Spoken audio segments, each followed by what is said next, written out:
물과 인체 건강의 놀라운 비밀. 안녕하세요. 건강백 새 레시피입니다. 오늘은 우리 몸의 가장 기본이자 가장 강력한 회복제, 바로 물에 대해 이야기하겠습니다. 물은 단순한 음료가 아니라 세포를 살리고 노화를 늦추며 만성질환의 위험을 낮추는 생명수입니다. 이 시간에는 과학적 근거를 토대로 특히 시니어 분들이 실생활에서 바로 적용할 수 있는 건강한 물 건강법을 알려드리겠습니다. 먼저 왜 물이 중요한지부터 살펴보겠습니다.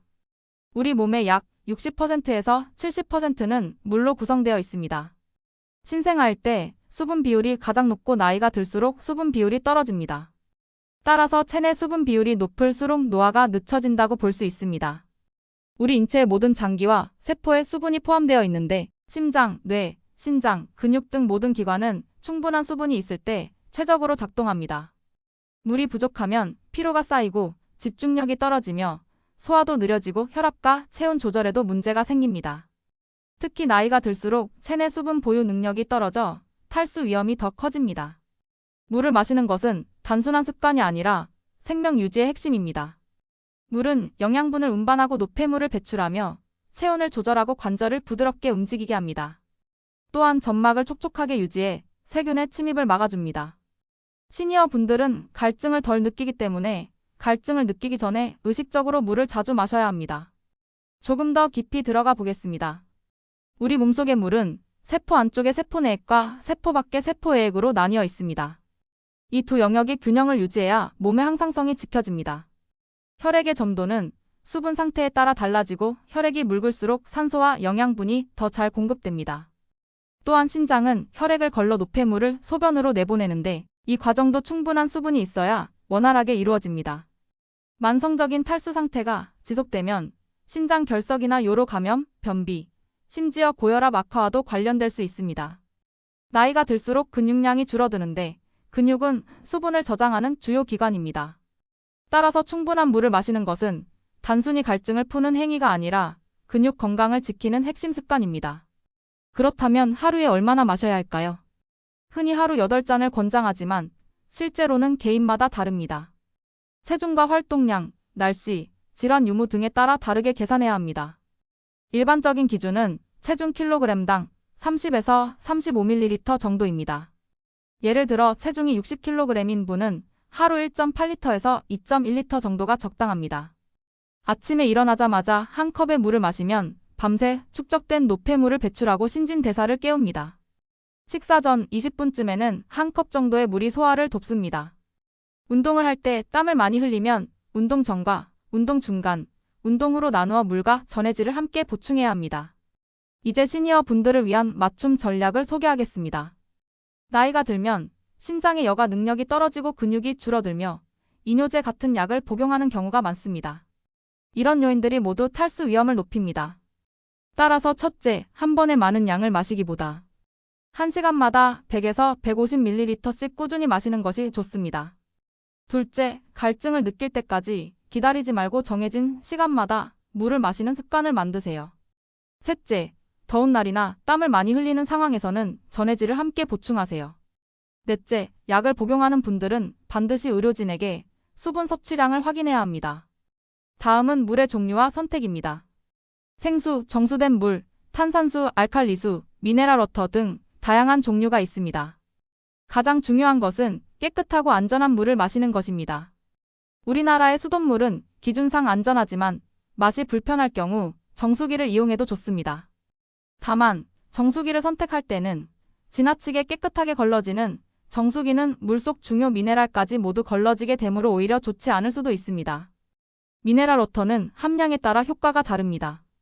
칼슘이 많은 물은 뼈 건강에 도움이 되고 나트륨이 많은 물은 고혈압 환자에게는 피하는 것이 좋습니다. 광고에서 말하는 알칼리수나 고미네랄수는 특별한 의학적 근거가 부족하므로 모든 사람이 필요로 하지는 않습니다. 영유아나 신장 질환이 있는 분들은 미네랄 농도에 특히 주의해야 합니다. 효율적으로 수분을 유지하려면 물을 마시는 타이밍이 중요합니다. 아침에는 기상 직후 한 컵, 세면 후 한 컵을 마셔 하루를 시작하세요. 식사 전에는 20에서 30분 전에 한 컵 정도, 식사 중간에는 천천히 조금씩 마시는 것이 좋습니다. 운동을 할 때는 운동 전 15분에 200ml를 마시고 운동 중에는 약 15분마다 100에서 150ml 정도씩 보충하는 것이 좋습니다.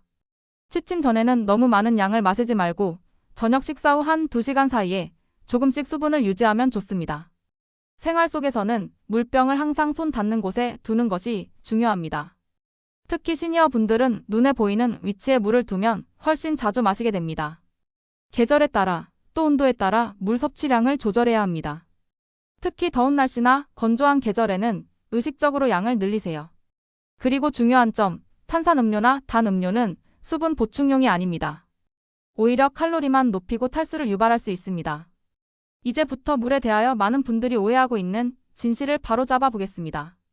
첫째, 커피나 차는 수분으로 계산되지 않는다는 말은 틀렸습니다. 카페인에는 약한 이뇨 효과가 있지만 일상적인 범위에서 커피와 차도 수분 공급에 도움이 됩니다. 단, 하루 카페인 섭취가 400mg을 넘지 않도록 주의하세요. 둘째, 물을 많이 마시면 신장이 쉬어간다는 말도 오해입니다. 오히려 충분한 수분은 신장에 걸리는 부담을 줄이고 노폐물을 효율적으로 배출하게 합니다. 단, 의사로부터 수분 제한을 받은 신부전 환자는 예외입니다. 셋째, 목이 마를 때 마시는 것은 이미 늦다는 말은 반은 맞습니다. 갈증은 이미 체내 수분이 부족하다는 신호입니다. 따라서 갈증을 느끼기 전 일정한 간격으로 미리 물을 섭취하는 것이 좋습니다. 실제 사례를 통해 살펴보겠습니다. 70세 김 씨는 하루 물 섭취량이 800ml에 불과했습니다. 그 결과 변비와 피로를 자주 겪었습니다. 하지만 아침 기상 직후 200ml, 식사 전 150ml, 오후마다 150ml씩 3번을 추가하자 2주 만에 변비가 개선되고 피로감이 줄었습니다. 65세 정 씨는 매일 산책을 즐기는 활동적인 분입니다. 운동 전후로 수분 보충 루틴을 만들고 땀을 많이 흘린 날엔 소량의 전해질 음료를 추가했습니다. 그 결과 근육통과 피로 회복이 훨씬 빨라졌습니다. 매일 실천할 수 있는 간단한 체크리스트를 드립니다. 기상 직후 물을 마셨는가? 식사 전후에 수분을 규칙적으로 섭취했는가? 소변색이 연한 노란색을 유지하는가? 하루 총 섭취량이 목표에 근접했는가? 스스로 이 4가지를 매일 체크한다면 물을 마시는 올바른 습관을 들이기에 아주 좋은 루틴이 됩니다. 이제 위급 상황에서의 수분 대처법을 알아봅시다. 열사병, 설사, 구토, 고열 같은 증상이 있을 때는 빠르고 적절한 수분과 전해질 보충이 필수입니다. 가벼운 탈수일 때는 물에 소금을 아주 약간 섞거나 음식으로 염분을 보충하세요. 중등도 이상의 탈수는 경구용 전해질 용액을 마시거나 의료기관을 방문하는 것이 안전합니다. 심한 경우 의식 저하나 빠른 심박수, 소변량 감소가 나타나면 즉시 응급실로 가야 합니다. 이제 오늘의 핵심 내용을 정리하겠습니다. 첫째, 물은 생명입니다. 모든 대사와 회복은 물로부터 시작됩니다. 둘째, 개인 맞춤형 전략이 필요합니다. 체중 활동량, 기후에 맞게 조절하세요.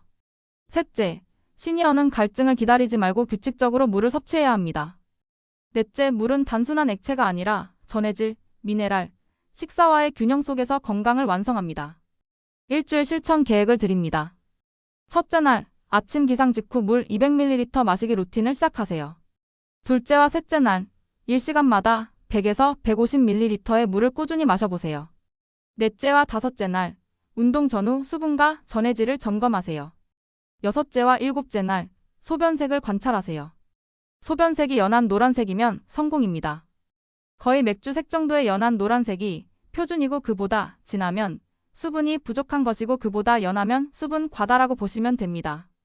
여러분, 오늘 우리는 인체 건강에 물이 얼마나 중요한 것인지에 대하여 알아보았습니다. 또 물의 과학적 근거와 물 건강 실천법을 함께 살펴봤습니다.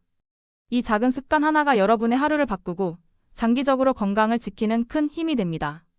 지금 당장 가까이에 있는 물 한 잔으로 시작해보세요. 작지만 꾸준한 변화가 여러분의 몸과 마음을 젊고 활기차게 만들어줄 것입니다. 건강 100세 레시피였습니다. 오늘 내용이 도움이 되셨다면 좋아요와 구독, 그리고 공유 부탁드립니다.